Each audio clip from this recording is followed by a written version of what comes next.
এই শিমলুগুৰি ৰেলৱে কলনীৰ পাছফালে থকা এই 6 নং ৱাৰ্ড। এইটো হৈছে কৌশিক ফুকনৰ ঘৰ, অতি মেধাৱী ছাত্ৰ।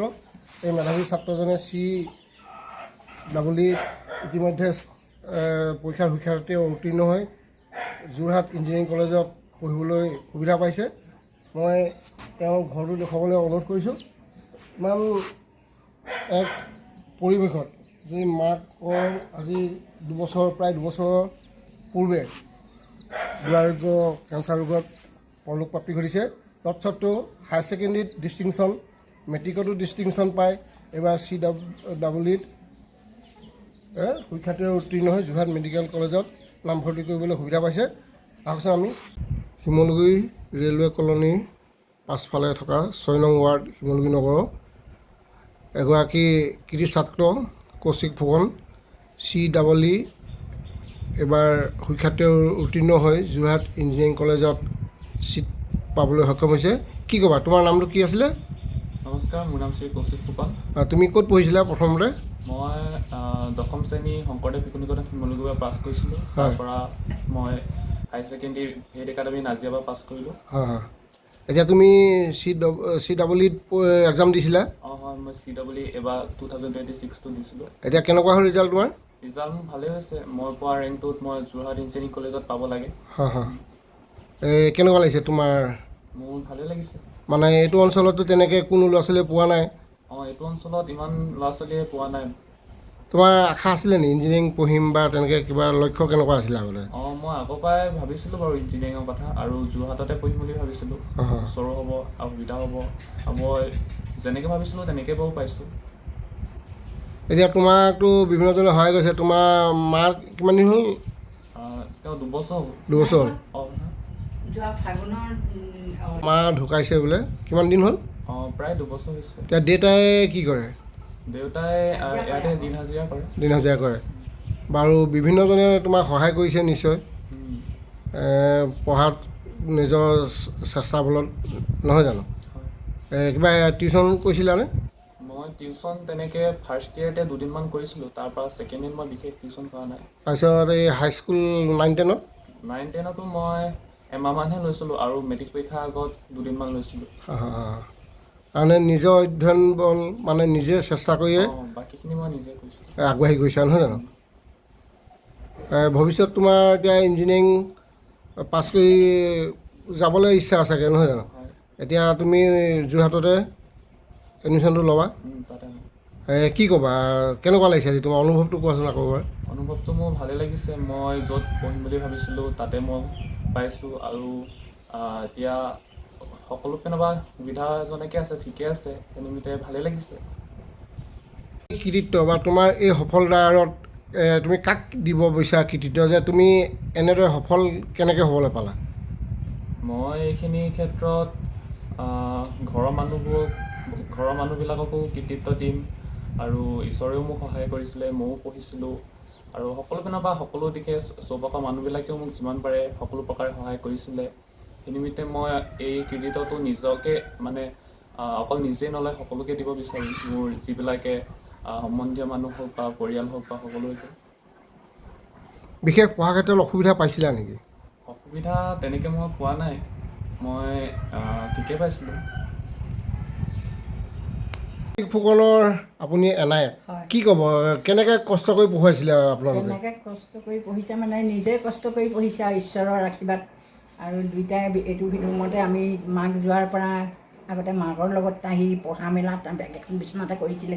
এতিয়া মাক নোহোৱাৰ পৰা এই আমাৰ এইটো ৰুমলৈ আনি ল'লোঁ, আৰু তাক গোটেই তিনিওটাই সেনেকৈয়ে পঢ়ি থাকে। আৰু ময়ো পৰা সাৰ পাই মাতহে দি থাকোঁ আৰু সিহঁতক, পঢ়িছ নাই, কি কৰিছ, কি নাই। কেতিয়াবা সাৰ পাই মই ইহঁতৰ দুটাকে নেদেখোঁ, তাৰমানে সিহঁতি পঢ়ি থাকে। সিহঁতি বহুত কষ্ট কৰিছে বহুত কষ্ট কৰিছে, আৰু কষ্ট পাইছেও পঢ়া ক্ষেত্ৰতো। কেতিয়াবা আগডোখৰ সিমান নপঢ়ে। কাইলৈ যেতিয়া পৰীক্ষা নহয়, আজি ৰাতিটো কিন্তু 3টাও বাজিব 4টাও বাজিব ৰাতিপুৱা, এনেকুৱা কৰি পঢ়ি ল'ব। মানে এহেঁতকেইটা ভালকৈ পঢ়িছে, কিন্তু পঢ়াৰ ক্ষেত্ৰত চাগে আৰ্থিকভাৱে বহুত কষ্ট পাইছে। দেউতাকেতো দিন হাজিৰাই কৰে। কি ক'ব সিহঁতৰ? কোনোবা সহায় কৰিছে নাই? ৰাইজ আহিছে নাই ওলাই? ৰাইজে তেনেকৈ সহায় কৰা নাই। তেনেকৈ কৰিব এতিয়া বাৰু নিজৰ মানে দেউতাক হওক আপুনি হওক তেনেকৈ আপোনালোকে তেনেকেই হেৰি কৰিছে আৰু এতিয়া চৰকাৰী ঘৰো পাইছে আপোনালোকে চৰকাৰী ঘৰ পালোঁ ময়ো পাইছোঁ আৰু এই ছোৱালী পাইছে কি ক'ব ল'ৰা যে ইমান আগবাঢ়িছে কেনেকুৱা লাগিছে আজি আপোনাৰ বহুত ভাল লাগিছে মইতো হেৰিয়া দিনাখন যিদিনাখন হেৰিয়া ৰিজাল্ট দিয়ে এই হাই ছেকেণ্ডেৰী ৰিজাল্ট দিয়ে সেইদিনা মই বিচনাত 9টা বজাতে পৰিলোঁ পৰি মানে একদম ঈশ্বৰক ধ্যান কৰি আছোঁ কাইলৈ কি হ'ব মোৰতো ইয়াতো কিবা ৰিজাল্টটোতো কিবা এটা হ'লে মইতো কাইলৈ কি হ'ম তাক চিন্তা নকৰোঁ তাৰপৰা তেওঁক ক'লোঁ মোক কিন্তু সপোন দেখুৱাই দিব লাগে বুলি ক'লোঁ দেই মানে ঈশ্বৰক ধ্যান কৰি আছোঁ ইবাৰ সাৰ পাইছোঁ সপোন নেদেখোঁ সিবাৰ সাৰ পাইছোঁ সপোন নেদেখোঁ 3 নম্বৰ নে 4 নম্বৰ বাৰত মই কৈছোঁ তুমি যদি মোক তাৰ ভাল সপোন দেখুৱাই নিদিয়া ভাল যদি নহয় তেতিয়া কাইলৈ মোক তুমি হাৰে নোপোৱাবা এনেকৈ ক'লোঁ ইমান ধুনীয়া এটা ৰিজাল্ট কৰিছে আপোনাৰ ঘৰৰ ওচৰৰ প্ৰতিবেশী কি ক'ব কিন্তু ভাল লাগিছে ওচৰৰ ল'ৰা এটা হৈ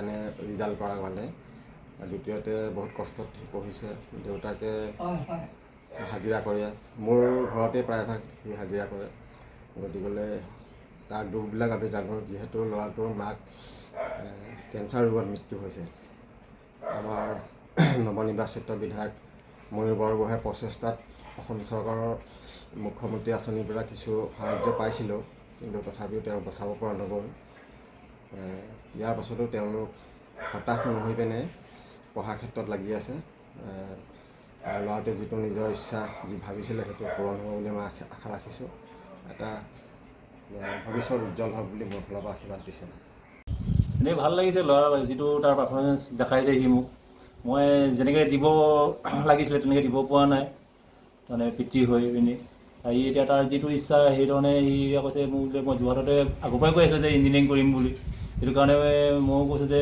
ঠিক আছে মই তাৰ খালি আশাটো মই ভঙা নাই মই যিমান পাৰিছোঁ মই সহায় কৰি গৈ আছোঁ মানে এতিয়া সুবিধা পাইছে আপোনাৰ নিশ্চয় বহুত ভাল লাগিছে সুবিধা পাইছে মোৰ ভালো লাগিছে মনটো আগবাঢ়ি আহক আপোনালোকে অহাৰ কাৰণে আগবাঢ়ি অহাৰ কাৰণে মোৰ ভাল লাগিছে আৰু মই ধন্যবাদ দিছোঁ আপোনালোকক যিহেতু ল'ৰাটো বহুত কষ্ট কৰিছিলে মাকৰ 3 বছৰ দিন কেঞ্চাৰ ৰোগত ভুগি যিটো অৱস্থা ঘৰখনৰ পৰিৱেশ ঘৰত থাকিবলৈও হাহাকাৰ হৈছিলে চৰকাৰী ঘৰটো আমাৰ চৰকাৰৰ তৰফৰ পৰা সাহাৰ্য হিচাপে চৰকাৰী ঘৰটো দিয়াইছিলোঁ মই ৱাৰ্ড মেম্বাৰ হিচাপে যিখিনি পাৰোঁ তেওঁলোকক সহায় কৰোঁ আৰু প্ৰতি খোজত সহায় সহযোগিতা মোৰ ৱাৰ্ডৰ মানুহখিনিক কৰোঁ কিন্তু তেওঁলোকৰ দেউতাকে হাজিৰা কৰে কেতিয়াবা হাজিৰা পায় কেতিয়াবা নাপায় বহুত অসুবিধাত মানে কিন্তু কোনো টিউশ্যন নাই বা কোনো কোচিং নাই ল'ৰাটো পঢ়া এতিয়া হাই ছেকেণ্ডেৰী 6খনত লেটাৰ পাই পাছ কৰিছে ভেদৰ পৰা আপোনাৰ তাৰপিছতে এতিয়া আকৌ এয়া পাছ কৰিলে JW বহুত সুখী আমি মোৰ নিজৰ ৱাৰ্ডৰ নিজৰ ঘৰৰ ওচৰৰ নিজৰ ল'ৰা নিচিনা ল'ৰা ইমান সুখী হৈছোঁ